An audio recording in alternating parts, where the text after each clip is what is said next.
कह सकता हूं कि उनका एजेंडा अधूरा रहता था। अरे परम पूज्य हमारे आप सबका, हम सबका सौभाग्य है कि आज हमारे परम पूज्य संत श्री निरंजन दास जी महाराज आए। सब लोग खड़े होकर के प्रणाम करो। पंजाब से चल करके आए हैं। मैं भी उनके श्री चरणों में अपना प्रणाम निवेदित करता हूं और उनका बहुत हृदय से स्वागत करता हूं, वंदन करता हूं, यहां पर अभिनंदन करता हूं, उनके चरण छू करके उनको बार बार प्रणाम करता हूं। बोलिए संत रविदास जी भगवान की, बोलिए संत श्री निरंजन दास जी महाराज की। सभी लोग अपने स्थान पे बैठ जाएं। मैं अब जब यहां पर पूज्य संत निरंजन दास जी महाराज का आगमन हो गया है तो उनके आगमन के बाद मुझे ज्यादा बात करने की अब आवश्यकता नहीं है, लेकिन कुछ बातें मैं आप सब लोगों के सामने अगर नहीं कहूंगा तो मुझे लगेगा कि अधूरा रह जाएगा विषय। आप सभी को याद होगा उत्तर प्रदेश के अंदर जब समाजवादी पार्टी की सरकार थी तो इसी वाराणसी के बगल में संत रविदास नगर के नाम से जो जिला था उसका नाम बदल करके समाजवादी पार्टी की सरकार ने भदोही फिर से करने का काम किया था। संत रविदास जी की जयंती पे अभी हमारे माननीय मुख्यमंत्री जी आने वाले हैं, बात करके हम फिर से संत रविदास नगर के नाम से भदोही का नामकरण करने का काम कराएंगे। यह आप सबको विश्वास दिलाना चाहते हैं। आप सब यह भी ध्यान में रखना, ये जो विरोधी दल के लोग हैं ये सनातन संस्कृति, भारतीय संस्कृति और ये पूज्य संतों के दर्शन करना पसंद नहीं करते, ये उनका सम्मान भी नहीं करते, उनका अपमान करने का काम करते हैं। जहां पर आप सब एकत्र हैं यहां समाजवादी पार्टी के गुंडों का कब्जा था। भारतीय जनता पार्टी की सरकार ने इस कब्जे को खाली करा करके भगवान संत शिरोमणि रविदास जी की विशाल प्रतिमा भी यहां स्थापित किया है और आज यहां पर इतना भव्य और दिव्य आयोजन हो रहा है।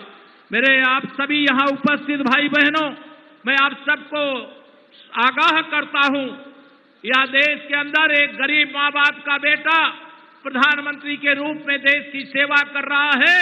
ये सारे विरोधी दल के लोग साजिश कर रहे हैं कि वह सेवा न कर पाए, उनकी सरकार चली जाए।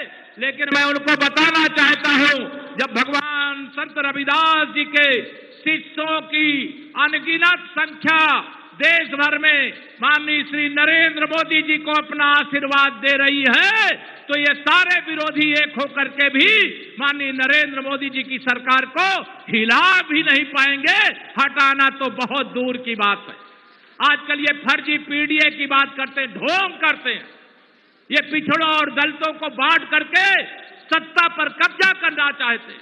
ये सबका साथ, सबका विकास, सबका सम्मान नहीं कर सकते, ये गरीबों के जीवन को खुशहाल नहीं कर सकते। जो वंचित हैं, जो अभावग्रस्त हैं, उनको मुख्य धारा पे नहीं ला सकते। उनको लाने का काम आप सबके आशीर्वाद से, जिस प्रकार से संपूर्ण समाज को संत रविदास जी ने जोड़ने का काम किया, उनको लोग उस समय भी तमाम चुनौतियों का सामना करना पड़ा। इस्लामी आक्रमणकारियों ने भगवान संत रविदास जी को इस्लाम स्वीकार करने के लिए विवश किया था, लेकिन उसको ठुकरा करके अपने धर्म पर अडिग रहे और समाज को एकजुट रखने का काम किया। जो 650 साल पहले हुआ वह आज भी कायम है। संपूर्ण विश्व के अंदर भगवान संत रविदास जी के अनुयायी हैं।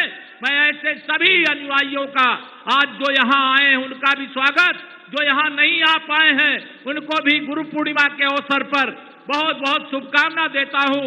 भगवान संत रविदास जी के चरणों में प्रार्थना करके, उनके इस जन्मस्थली को नमन करके उनको भगवान गुरुदेव का आशीर्वाद प्राप्त हो, ऐसी प्रार्थना और कामना करता हूं। और आप सबसे यही कहूंगा कि यह ध्यान रखना, आज भारत बदल रहा है, भारत आगे बढ़ रहा है, भारत गरीबी से मुक्त हो रहा है, जरूरतमंदों की जो सही जरूरत है उसको पूरा करने का काम कर रहा है। हम तो बचपन से यह सुनते रहे, मन चंगा तो कठौती में गंगा। सुने थे कि नहीं आप लोग? सुने? ये किनके मुख से यह शब्द निकला था? ये भगवान संत रविदास जी के मुख से यह शब्द निकला जो उस समय भी हर वाणी में गूंज रहा था, जो इस समय भी हर वाणी में गूंज रहा है। मैं आप सब यहाँ पर यह कहूंगा, अब मैं राजनीतिक बात नहीं करना चाहिए, भगवान संत शिरोमणि रविदास जी की यह धरती है, लेकिन अगर आगाह नहीं करूंगा मुझे लगेगा कि मैं अपनी जिम्मेदारी से रह गया। उत्तर प्रदेश के अंदर एक पार्टी है समाजवादी पार्टी, और समाजवादी पार्टी के दो पहिए हैं उस साइकिल में, समाजवादी पार्टी के साइकिल में। एक पहिया तुष्टीकरण का है, एक गुंडागर्दी का है। क्या कोई भगवान संत रविदास जी का पुजारी गुंडागर्दी चाहेगा क्या? तुष्टीकरण चाहेगा क्या? कुछ का साथ और कुछ का विकास ऐसा स्वरूप चाहेगा क्या? सबका साथ, सबका विकास, सबको सम्मान, सबको स्थान देने का काम जो किया जा रहा है उसको आगे बढ़ाने के लिए मैं आज एक बार फिर सबको प्रणाम करते हुए, पूज्य भगवान, आप पंजाब से इतनी आयु के बाद भी मुझे दर्शन पिछले वर्षों में करने का अवसर मिला था। पूज्य संत श्री निरंजन दास जी महाराज पधारे हैं।